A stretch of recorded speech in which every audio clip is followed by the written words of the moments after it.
Hi everyone and welcome to WhyBuy.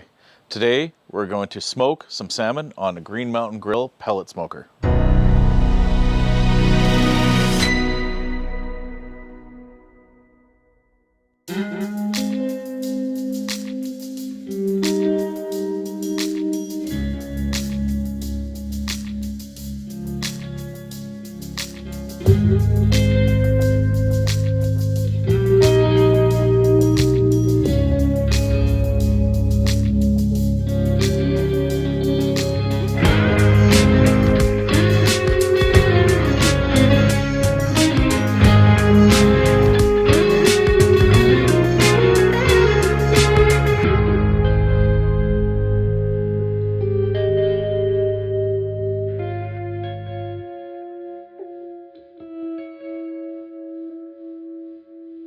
So I live up in north of Vancouver, British Columbia, and we get a lot of salmon up here. There's usually a good run every couple of years.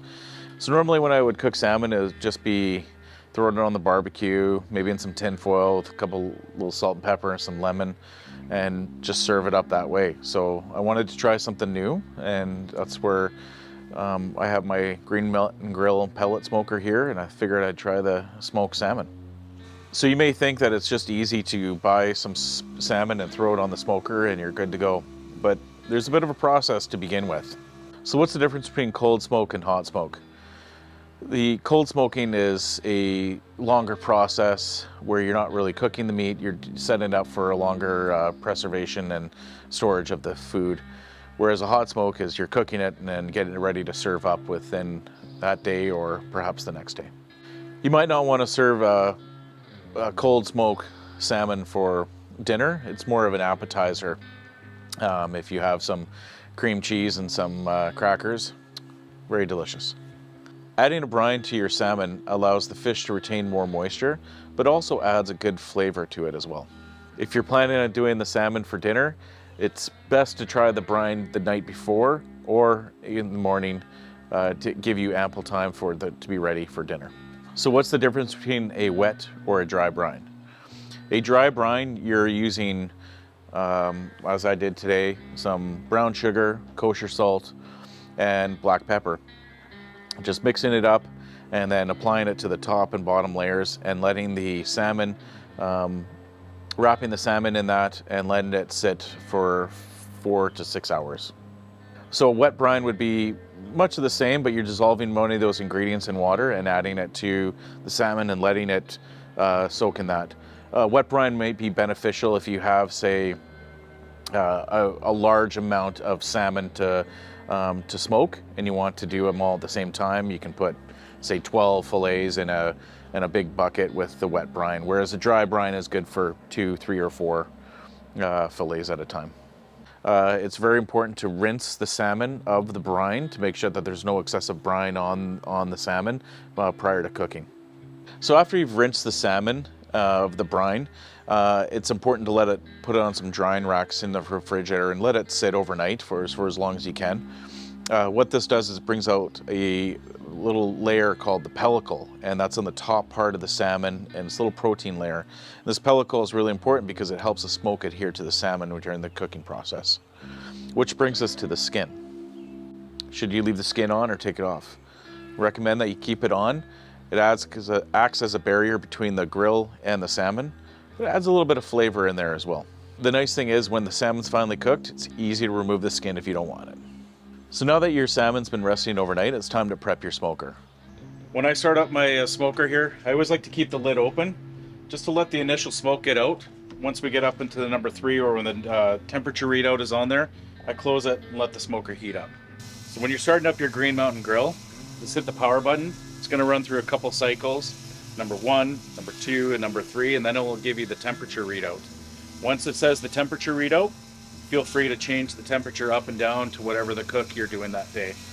Just make sure though you check your hopper. You can check through the window here to make sure that you have enough pellets. Obviously you can open it up in case you need to add some more. When you're smoking a salmon, there's lots of different pellets and flavors you can use. Some people use an apple or cherry flavored. I usually just use a signature blend. It's kind of a mix of everything. It's got all the different flavors in there. It takes a few hours to cook it up to right temperature, but my meter thermometer will help out with that as well. So I have a meter plus thermometer. It's a Bluetooth thermometer, works great. It's just connected to an app on my phone. It gives you an estimated time, so what you want to set your temperature to, and it'll give you an estimated time of how long the cook's going to take, and it'll give you some alarms when it's close to finishing and when you should take it off and how long you should let your meat rest as well. Today we're doing fish, we're doing smoked salmon, so we're going to go to fish. This is wild salmon that we have here today. We have a couple of fillets. It recommends the temperature that we want to go to. We're going to go to a little bit higher because we want to get this smoked salmon, so we're going to move that up to about 140. A little bit more well done. And then we'll hit start cook. Then we have to take the probe and we'll stick it into the meatiest part of the fish. Right to the line where it says to stop. That probe's in there, this fish is ready to cook. So one thing about cooking, especially smoking, is having a lot of patience. I always find a slow cook is, you can't rush it. You have to let the smoker do its thing. You got to really plan out in advance, so knowing the temperature and how long it's going to kind of take the meat or fish to cook, so you can plan accordingly. But it's really important to have patience on it so you don't ruin your cook. I mean, at the end of the day, you're going to have an excellent meal if you just let the smoker do its thing. Let's get the salmon on the smoker.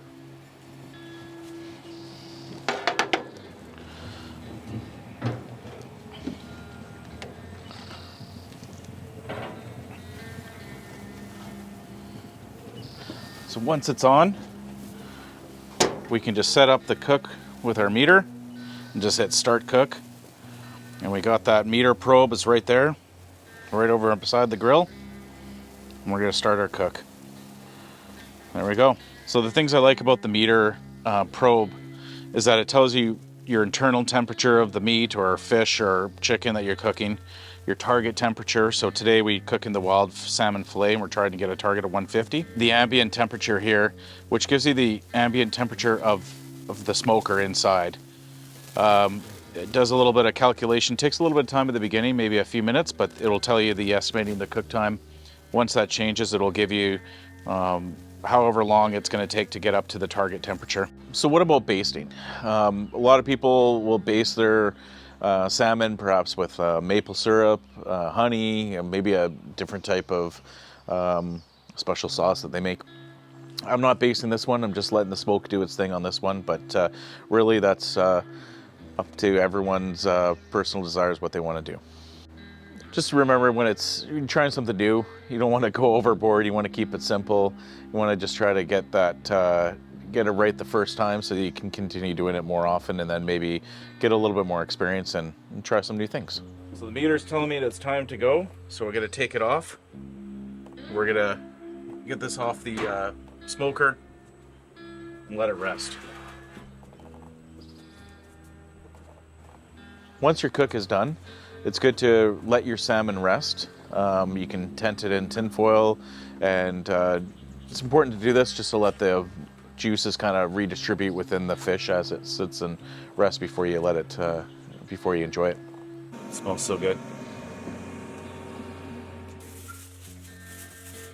So you can see it shows you the peak temperature going up is the pink, the blue dotted line is your target, and the green is your ambient temperature.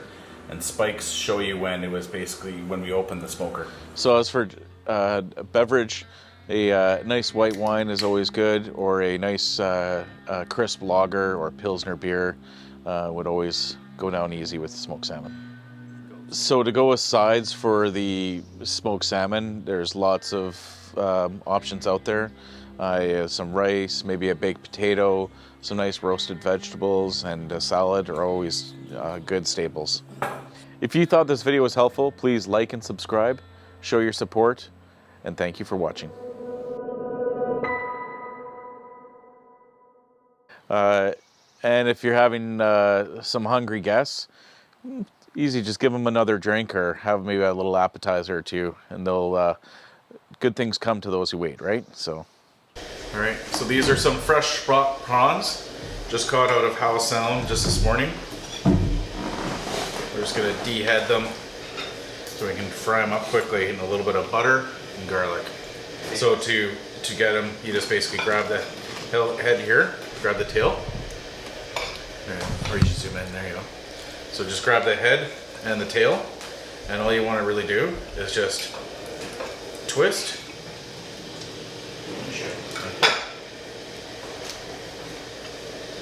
You're just going to grab the two sides. That's just a twist and pull.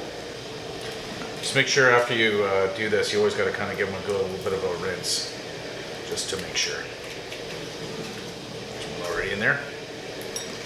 That guy came pre-made. So some people like to keep the heads and they actually eat everything in there. Not me, unfortunately. Not my thing. So. Boil the heads and make it paella.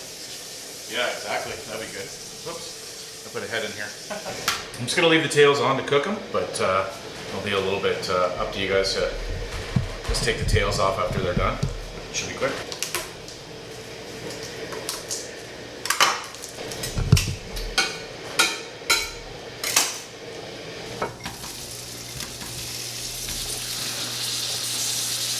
It'll take a couple minutes to cook these up.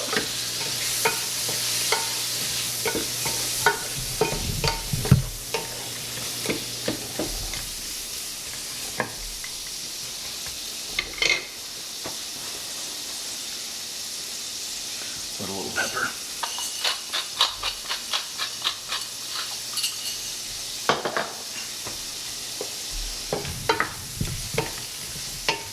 So what they'll do is they'll curl up, and they're translucent to begin with, and they'll turn white when they're done. I'll make sure I get some napkins for you guys because you'll need them. All right, these are looking pretty much done.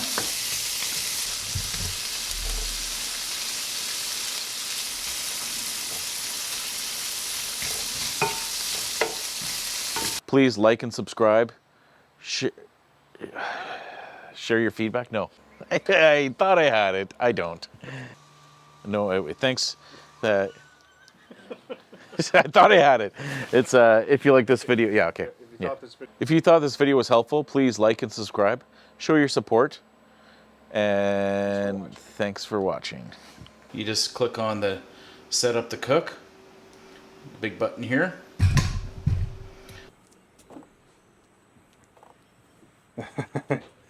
Got that look in your eye. Yeah.